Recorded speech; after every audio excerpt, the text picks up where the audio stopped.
waxaa la yaabaa inankan ka taliya Soomaaliya xalay baa waxaan daawanayay isagoo hadlayo la hadlayo gudidii uu qabanqaabada u bixiyay 20 Juun iyo 1 Yuulyo waa maanaya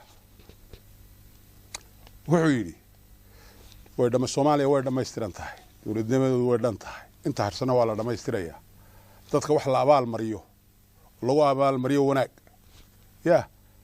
iyo xumaan lagu abaal marinay noqonaya sidii adeerkii buu hadlaayay xalay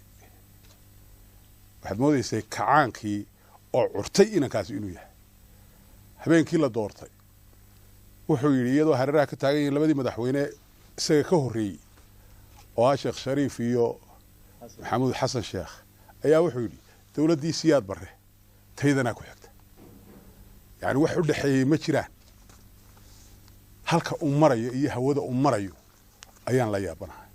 waxa la ummadda Soomaaliyeed hal baan leeyahay ummadda reer Soomaaliland hal baan leeyahay nimanka halka ka taliyana hal baan leeyahay reer Soomaaliya waxaan leeyahay war gees idin wadi maaya waa niman idinku dul ganacsanaya doorta cid la fahmi karo la wada hadli karo oo la kala guran karo wixii ummadan ka dhaxeeyay reer Soomaaliland waxaan leeyahay siyaad barra dib u dhashay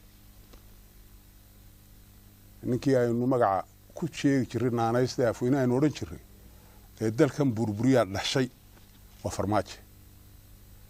hadduu soo hanjabaya isagoon dhaafin muxuu ahaa filla Soomaaliya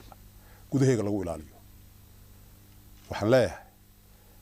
aynu dugtoonaan inama yareero aad wax u qora weeyaano muxuu ahaa waxaan la yiraahdo social media galo lacag ku socoto ummadeenu ha ka foojignaato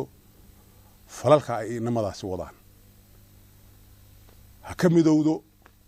wixii soo maray way garanaysaa waxaan ummadda Soomaaliya xasuusin doonaa oo aan u sheegi wixii ay geysteen dawladda xamar ka dhalatay iyo hada taaganiba waxay dhacay baan halka media u soo bandhigi doonaa maanaan doonayn inaan muxuu ahaa dadka calool xumo qaadsiino maanaan doonayn dadka iyaga inaan ku reebno oo xumo waxay nagu kalifaysaa imika inaan ummadayda dagaal gelino oo nu sheegno wixii dhacay haddii la joojina dib u dhici doontaa war aan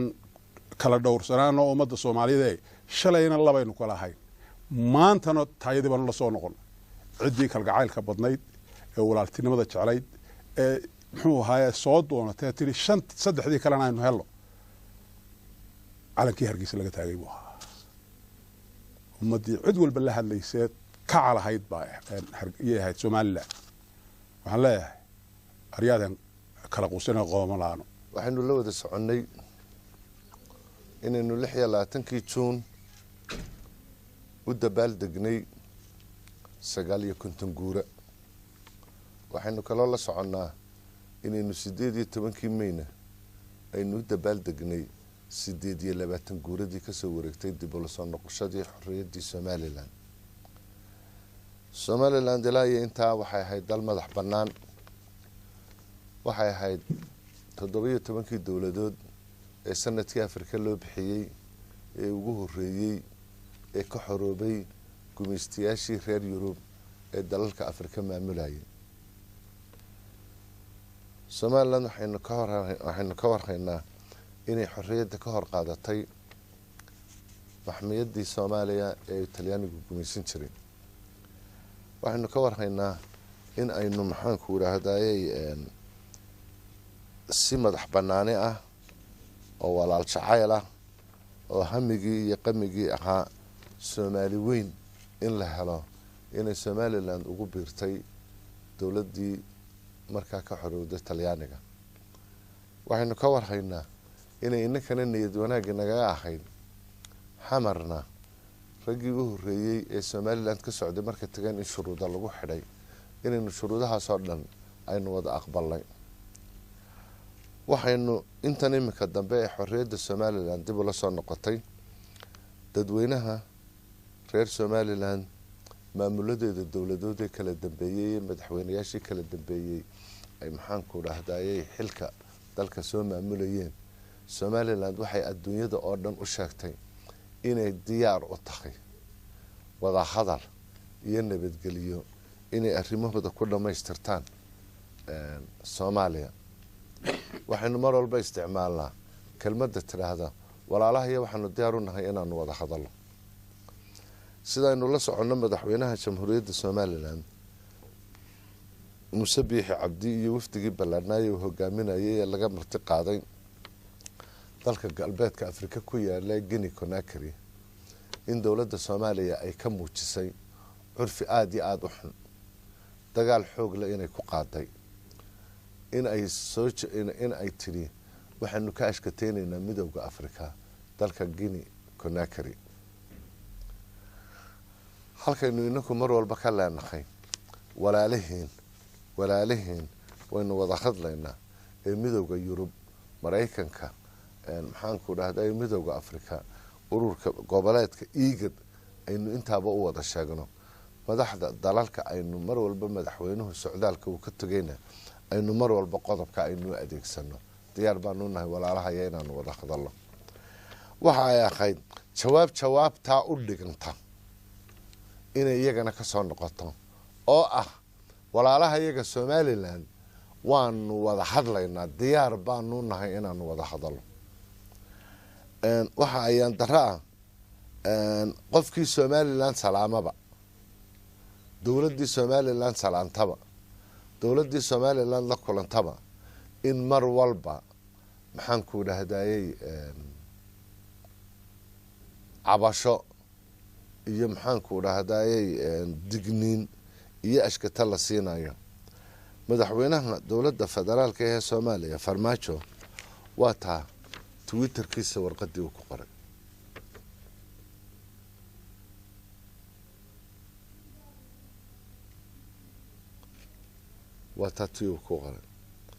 oo ah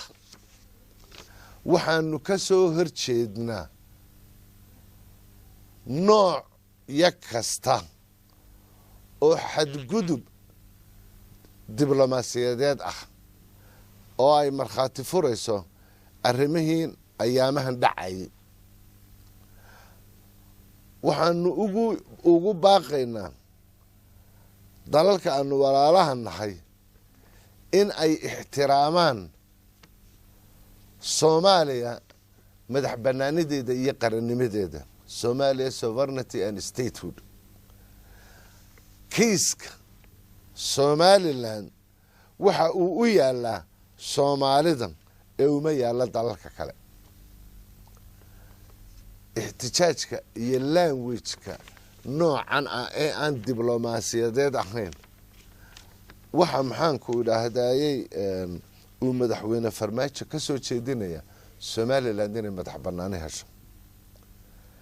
waxa nasiib daraa Soomaaliya dawladda maanta Farmaajo madaxda ka yahay 17 dawladood baa ka horreeyay 17 dawladood mid madaxweyne madaxtooyada villa Soomaaliya dhaaftay male nin kale arrintan soo jeedinaya villa Soomaaliya waxa ku ilaaliya ciidamada AMISOM Somaliland madaxweynaheedii u horreeyay oo la kulmay xilligii maxaan ku dhahdayay burburkii weli madaxtooyadiisa askari aan Somaliland hayni ma ilaalin gobol kasta oo Somaliland uu tagana isaga iskii u tagayay ilaa iyo madaxweynaha maanta u dambeeya waxaan ka xunnahay walaalnimada annagu aanu u jeedno inaanay u jeedin walaalaha iyaga Soomaaliya waxaanu ka xunnahay dadka reer Somaliland oo dhibaato fara badan soo dhacday oo burbur soo dhacay oo xasuuq soo dhacay oo magaalooyinkeeda siday u dhan yihiin oo la burburiyay soo maray laba magaalo ayaa u badbaaday Somaliland waa laascaanood iyo maxaan ku dhahdayay iyo Boorame rag baa waxay soo jeediyeen markii ugu horeysay halkan la yimi war meeshan meel dad u hooyan kara ma aha ee Boorame ka yimi dadka hal laga soo raro oo halka Boorame hal la isku cidhiidhiyo niyad wanaagu markuu jiro marka rag sida ku talinayeen waa asbaabaha keenay in Somaliland dawlad qoto dheer ka dhisanto in madaxweynayaashu si nabadgelyo ay isu bedelaan in nabadgelyo caamihii ka jirto in baarlamaankeeda la doorto madaxweynaheeda la doorto golaheeda baarlamaanka la doorto doorashada maanta aan gelinayna tii 7 ay noqonaysaa soo socota bulshada reer Somaliland waxaan leenahay walaalo u sameeyaan islahayno dad walaalo ahoo isku afaho isku diinaho dawladda soo wada ahaan jireen naqayeen waxaanana waynu iska kala goran doonaa iyagana macaamil wanaagsan baynu yeelanaynaa laakiin waxa soo baxay waan idin sheegayna madaxda dawladda Soomaaliya madaxda ka ah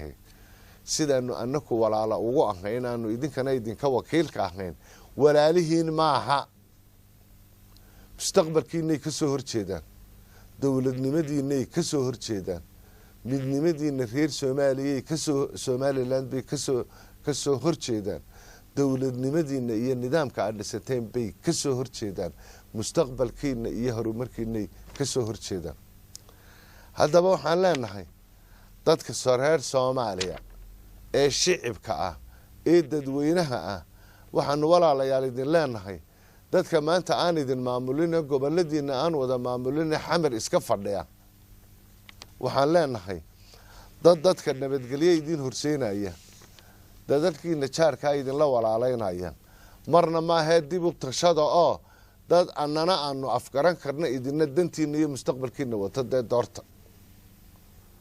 waxaan leenahay ku soo ururinayaa annaku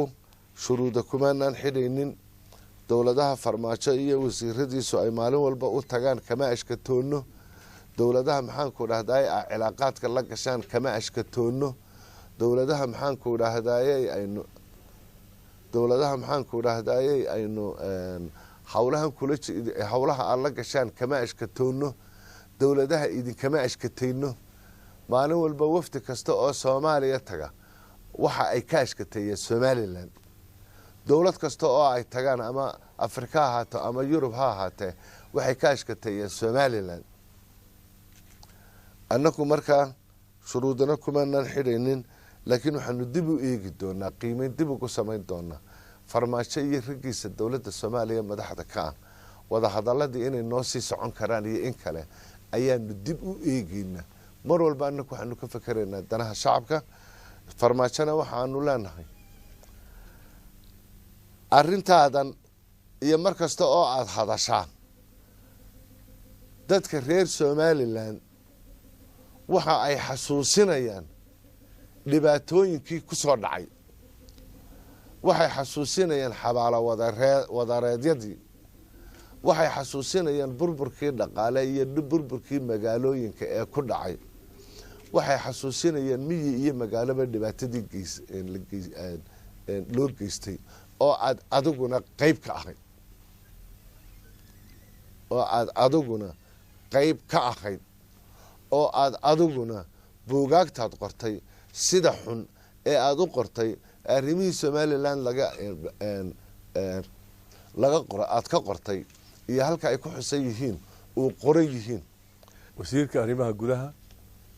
wasiirka warfaafinta baada saxaafadda wad salaamantiin horta in yar haddaan dib ugu noqdo taariikhda dad Soomaaliya ilaahay uu inaga wada dhigay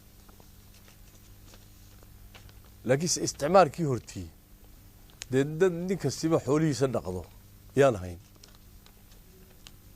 isticmaal baa yimiday qaybaha Soomaali loo qaybiyay Somaliland waxa imika aan magacawnay ma waa Somaliland tii jirtay Somaliland sida taariikhdu qorayso dawlad madax bannaan bay noqotay cid ku khasbaysay inay cid ku biirtana ma jirin laakiin saniyad wanaag iyadoo Somaliland u danaynayso in shicibkii Soomaaliyeed ee isticmaaladu kala haysteen meel la isku keeno wan ogeyn 54kii nagtadii ka dhacday moogtahay reserve area oo dareenkaasi lahayo iyaan rabnay in awood Soomaaliya isku ururta ay wax muhiim ah taasaa keentay xorriyadii iyadoo cidina lagu khasbay oo si independent u qaadanay inaan nidhi mool walaalihiin ku biiro kuwii kalena raadiya nasiib darro niyad wanaaggii aan la tegnay aan la ku abuuray waxa imika lagu marmayo waa haddaan halkayga maalintii iska joogno maraba ma joogeen niyad wanaaggii aan ku tegnay ee bilaa shuruudda aan ku geynay waxay Somaliland kala kulantay waxyaabo aanan la filayn waxaan filaynay in niyad wanaag aw la kulmo kale markii aan arrintii bilaabantay kowdii bishii 7 1960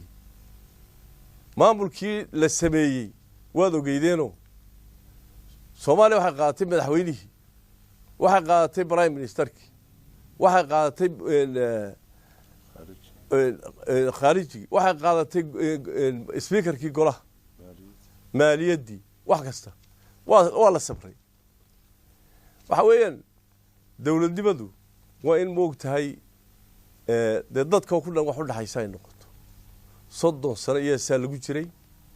nasiib dar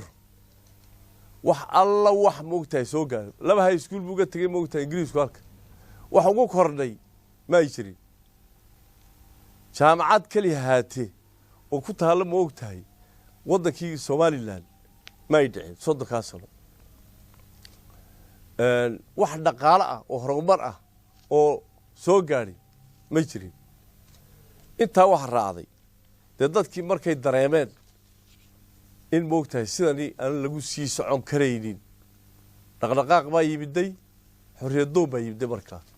wada isticmaalku cadul ma ka waxba aan ku ogolayno waa isticmaal dhaqdhaqaaqii waxa ka dhashay iyadoo dhibaatooyin aad u ballaaran oo caalamku og yahay dadka isku jinsiga tiini haddaad isdiidii xitaa oo xitaa dhibaatada dhex marto dee turis bay leedahay laakiin se moogtahay nooc dad ajnabi lala dagaalamayo oo ummad kale la dagaalamayo magaalada Hargeysa 1991 markii la soo noqday dee dhulkay ku sineed wax alla wixii infrastructure samaysmay ee dadku samaysmay dhulku ku sinbay haddii moogtahay dee ma dawlad ajnabi oo kale ku soo duushay haddii ahaan lahayd dee wax macquul ahaan lahayd على كل حال Somaliland iyadoo isku tashatay oo cid kale waxaan ayna la qaban amnigeedu way samaysatay dawladnimadeedii way samaysatay dadkii way heshiiyeen dadkii waxay samaysteen maamul ay ku naaloodaan oo maanta aan nabadgelyada haysano geeska Afrika waxay tahay noocyada lagu daydo dadkana samaystay Soomaalida meel kasta oo ay joogto ama Djibouti ha joogto ama Kilika ha joogto ama Soomaaliya ha joogto ama moogta Kenya ha joogto waa dad walaalahaya dad moogtahay aanu jecelahay weeyaan waxa jira dawlado badan oo carab bay wadihiin annaguna waxaan nahay Soomaali dee dawlado waa noqon karaa horeyna waanu ahayna waan isku darsanay dawlado waa noqon karaa waxa daba socda intan dambe iyada oo moogtahay ay ahayd in raali gali ballaaran ay ka dhacdo wixii dhacay haddana moogtahay waxa socda waxaan moogtahay aad u qurux badan kama tirsanayno waxyaabaha aan aad foosha xun leh kama tirsanayno shicibka Soomaaliyeed ee Soomaaliya ku nool wadad walaalahaya halkanay degan yihiin guriye ka dhisteen jaamacaday ka galeen baabashtari bay ku leeyihiin wadad walaalahaya laakiin se maamuladii iska dambeeyay si halkii ay wax ka sixi lahayn ee dhibaatadii waliba maamulkii geystay ay ka sixi lahayn waxa had iyo jeer ay ku sii darayaan kala fogeyn kale oo aad u ballaaran xalay waxaan dhageysanayay wasiir khaarijiye Soomaaliya hadlaya oo kaba hadlaya si ka daran sida uu hadlay Farmaajo waa amal moogtahay dadkani moogtahay tashaday ee maamulkooga sameystay wadankooga sameystay xoolo ay leeyihiin oo kale u hadlaya waxa laga hadlayaa sidee dawladba u aragtiiba sidee dadba u la hadashiinba والصوماليلاند وأمد حرة وضل عدي أي إسفاهم كلام بوي لهذلي أنك هذا صوماليلاند وحنا ورورا ليال دبرك هنا أنك حرية دكين أنك أيدي كين يونتيجا أتكشف كين يصير أنك هذا هو مقدس الليدين أنك يبين عشبي ويدو دي بغلون نقول واحد اللي توين بين النح براي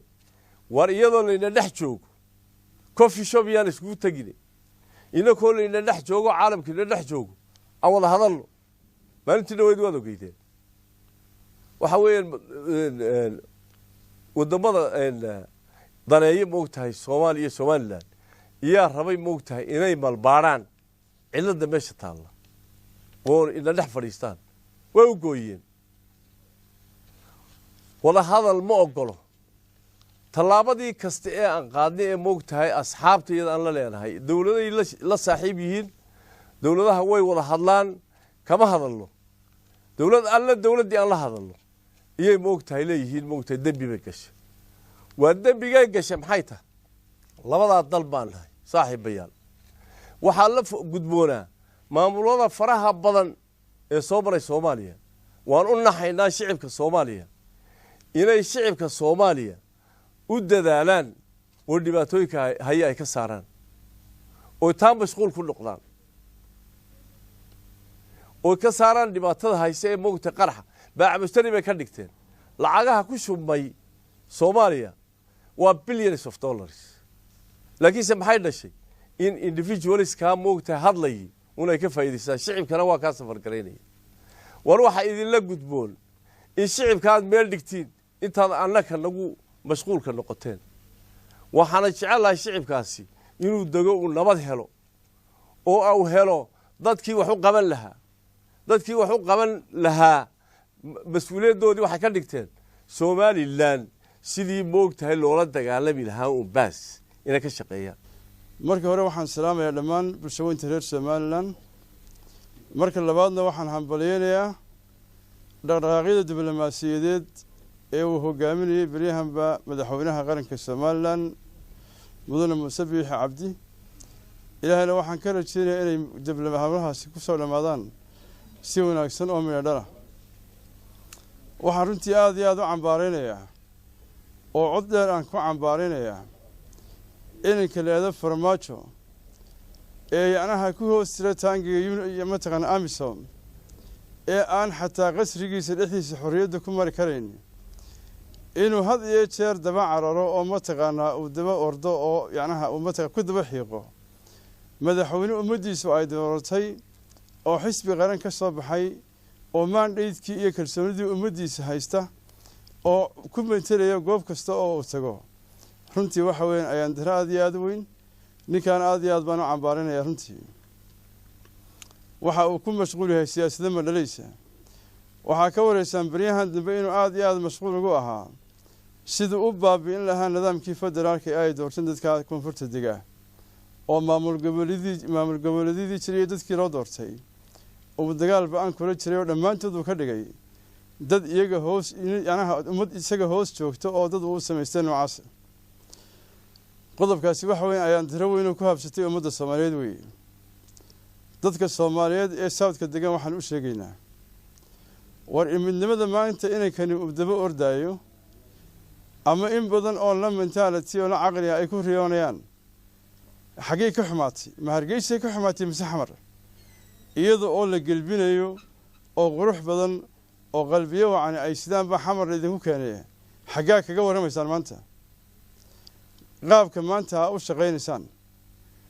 wax alaaliyo waxa ku gaadhaysaan ku xaqiijinaysaan oo arinta kaga meeldhalinaysan ma jirto arintaasi waxay furo u noqonaysaa inay ummadda Soomaaliyeed si kala fogeyso dadka markaa ehno aqliga ah ee reer Soomaaliya waxaan leenahay war inamada yare inaan ka farmaajo hormuudka u yahay ee Soomaalida la doonayay maanta in la isu ururiyo oo mataqaana ay si degan u wada hadasho oo loo kala guro oo bal dawladnimo ku kala qoostay ee walaaltinimadooda Soomaalinimo un ay mataqaana si wacan ugu wada noolaadaan inankaasi taasoo meesha ka sii saaray runtii marka waxaanu leenahay dadkaas war inankaasi waxa weeyaan waxbuu qaribayaa inanka inta ay goor tahay meel dheer aydan ka doonin mustaqbalkiina intaana waddankiina idinku dul xaraashin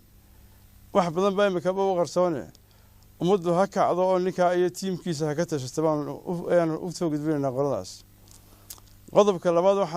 waxaan u sheegayaa nin kasta oo ay u cuntami weydo somalilan iyo horumarkeeda iyo deganaanteeda iyo stabilitygeedu somalilan baryo kama imanin wax baryo la yidhahdo somalilan kuma imanin quwadihii afrika ugu xoogga weynaa mid ka mida soomaaliya oo ah ayay waxa weeyaan casar ka dhaqaatay halkan mara waxaa fiicnaan lahayd oo farmaajo tiimkiisa xiiseynaya in mar labaad ciyaarta dib loo galo oo nin waliba wuxuu qaadi jira ku qaado waxaan kaga baxayaa waxaa soconaya ololo aad iyo aad u foolxun oo runtii aan bays lahayn oo waxa weeyaan maran oo ay dowladda Soomaaliya maanta ka jirta hogaaminayso oo runtii habdhaqankeedii qaabkii wuxuu wadaanay hore inoo soo marin marka waxaan leeyahay arrimaha waa in fiiro gaar ah loo yeeshaa oo beesha caalamku ay aad iyo aad u eegtaa labadii entity ee loo aqoonsaday meeshan shirkilana ka dhacay biriga dhaweeyay ee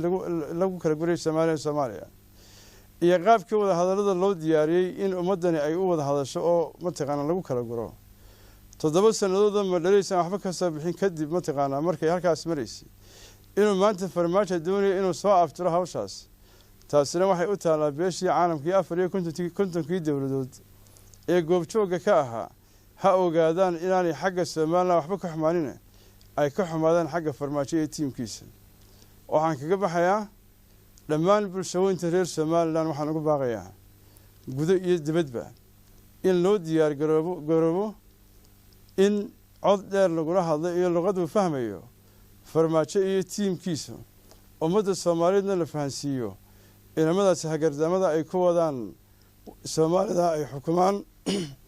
iyo qowmiyadii Soomaaliyeed wixii la oran jiray kala furfurkeeda iyo kala fogeynteeda waxa kale oo aan si gaar ah idin runtii idin ka codsanayaa in la difaaco qarannimada Soomaaliland in qadiyadan la isu taago in xaalad kasta iyo goob kasta oo ay nala gelayso sidaynu caanka ku ahayn aynu u diyaar garowno haddii Ilaahay ka dhigo